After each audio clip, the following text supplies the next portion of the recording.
မိတ်ဆွေတခါလေလေကြာရင်သိနောင်ထဲမှာအတွေးတွေများလုံးပြီးပြင်ပန်းနေတယ်လို့ခန်းစားခဲ့ရဘူးလားအတိတ်ကအမားတွေကိုတွေးပြီးနောက်နောက်ရနေတာမဖြစ်လာသေးတဲ့အနာဂတ်အတွက်စိုးရိမ်ပူပန်နေတာမျိုးပေါ့အတွေးတွေကမုန်တိုင်းတစ်ခုလုံးတိုက်ခတ်နေတဲ့အခါမှာအေးချမ်းမှုဆိုတဲ့အရာဘယ်နှတော့ချာမှမသိဖြစ်တတ်ကြပါတယ်ဒီနေ့တော့အဲ့လိုခန်းစားချက်မျိုးကြုံတွေ့ခဲ့ရတယ်မာကိုဆိုတဲ့လူငယ်လေးတယောက်ရဲ့အကြောင်းပြောပြချင်ပါတယ်တောင်တန်းတွေဝန်းရံထားတဲ့ရွာလေးတစ်ရွာမှာငါကိုဆိုတဲ့24နှစ်အရွယ်လူငယ်လေးတစ်ယောက်ရှိပါတယ်။ငါကိုဟာရုပ်ရည်တမ်းမြတ်ပေမဲ့သူ့စိတ်ကဘယ်တော့မှမငြိမ်သက်ပါဘူး။နေ့စဉ်နေ့တိုင်းသူ့ခေါင်းထဲမှာအတွေးပေါင်းစုံဝင်ရောက်နေတယ်။ပြီးခဲ့ပြီးသားအတိတ်ကိုပြန်တွေးပြီးဝမ်းနေနေရဲ့။မရောက်သေးတဲ့အနာကအတွက်ထိတ်လန့်နေတယ်။ဒီလိုနဲ့သူဟာပြုံးမှုတော်မေးလျော့နေခဲ့တာပေါ့။ဒီနေ့မှာတော့တောင်မော်ရွာလေးတစ်ရွာမှာအလွန်ဉာဏ်ပညာကြီးမားတဲ့ဘိုးတယောက်ရှိရဲဆိုတဲ့တဲ့ရင်သူကြားလိုက်ရတာပေါ့။အဲ့ဒီအဖိုးကတစ်ချိန်လုံးကမြို့ကြီးမှာနာမည်ကြီးစိတ်ပညာရှင်တယောက်ဖြစ်ခဲ့ပြီးတော့အခုတော့တဘာဝတရားနဲ့အနည်းဆုံးမှာအေးချမ်းစွာနေထိုင်နေတဲ့သူပေါ့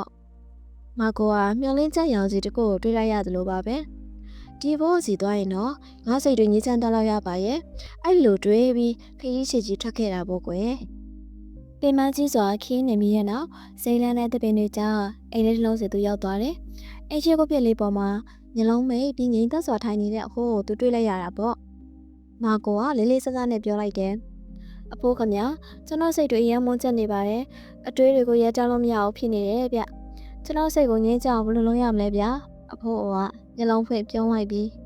စိတ်ငြင်းချင်တာလား။လာငါနာလိုက်ခဲ့။မင်းအလုပ်လေးတစ်ခုခိုင်းစရာရှိရဲ့လို့ဆိုပြီးအိမ်နောက်ကိုခေါ်သွားတာပေါ့။ပြီးတော့ရေခွက်တစ်ခွက်ကိုယူပြီးရေကုန်နှကန်းသားအထိမောက်နေအောင်ဖြည့်လိုက်တယ်။နည်းနည်းလေးလှုပ်လိုက်တာနဲ့ရေဖိတ်ကျသွားမယ့်အနေထားပေါ့အဖိုးကအဲ့ဒီရေခွက်ကိုမာကိုလက်တဲ့ထည့်ပေးလိုက်ပြီးစိန်ခေါ်လိုက်တယ်ရော့ဒီရေခွက်ကိုကိုင်ပြီးရွာထိပ်ထိလမ်းလျှောက်သွားပြီးရင်ငါစီပြန်လာခဲ့ဒါပေမဲ့ရေတစက်မဖိတ်စင်နေတော့လို့ပြောလိုက်တယ်မာကိုတရားအောင်သွားပေမဲ့လက်ခံလိုက်ပါတယ်ရေခွက်ကိုတတိထားပြီးကိုင်လိုက်တယ်လမ်းကချင်းချင်းလေးလူတွေကလည်းရှုံနေရဲ့ဘေးနားမှာဈေးသည်တွေအော်ဟစ်နေကြတယ်ကလေးတွေခွေးအောင်တန်နေရဆူညံလို့ပေါ့ဒါပေမဲ့မာကိုကတော့ဘေးပတ်ဝန်းကျင်ကိုမဆိုင်ပဲနဲ့သူ့မျက်လုံးတွေသူ့အာယုံတွေအလုံးကရေခွက်ထဲရရေမဖိတ်ဖို့ပေါ်ပဲမူတည်နေရပေါ့တလန်းချင်းဂေးရဆက်ရှောက်လာနေခဲ့တယ်နောက်ဆုံးမှာတော့သူဟာရေစမ်းမဖိတ်ပဲအဖိုးစီတင်ရောက်လာခဲ့တယ်အဖိုးကျွန်တော်လုံးနိုင်ခဲ့ပြီရေစမ်းမဖိတ်ဘူးလို့ဝမ်းသာအားရပြောလိုက်တာပေါ့အဖိုးကပြုံးပြီးမေးလိုက်တယ်တော်ရင်ကမြင်ဒါပေမဲ့ဖြေပါအောင်ကွယ်မင်းလန်းချောက်သွားတော့ဟာဘေးနားမှာစော့နေတဲ့ကလေးတွေကိုမြင်လိုက်လားဟောင်းနေတဲ့ခွေးတွေကိုရောသတိထားမိလားငါကကြောင်သွားပြီဟင်းကျွန်တော်ဘာမှမမြင်ဘူးမကြားမိဘူးဖို့ကျွန်တော်စိတ်ကရေခုတ်ပမာပဲရှိနေရလေအဲ့ဒီအခါအဖိုးကအတိတ်ပဲပါပြုံးပြီးပြောလိုက်ပါတယ်အဲ့ဒါငြိမ်းချမ်းမှုရဲ့လှုပ်ဝက်ချက်ပဲကွမင်းရဲ့စိတ်ကတိစုံပန်ဆိုတဲ့လက်ရှိခိုက်တက်မှာပဲရှိနေတဲ့အခါကြောက်ရွံ့မှုတွေစိုးရိမ်မှုတွေချုပ်ထွေးမှုတွေအတွက်နေရာလို့မရှိတော့ဘူးကွမင်းရေခွက်ကိုအာယုံစိုက်ထားတော့မင်းစိတ်တွေရည်တက်နေခဲ့ရလေအတိတ်ကဝမ်းမနေဘူးအနာဂတ်ကိုမကြောက်ဘူးအဲ့ဒါအစ်စ်မှငြိမ်းချမ်းခြင်းပဲကွမိတ်ဆွေမကိုနားလဲသွားပါပြီငြိမ်းချမ်းမှုဆိုတာအပြင်လောကမှာလိုက်ရှာရတာမဟုတ်ပါဘူး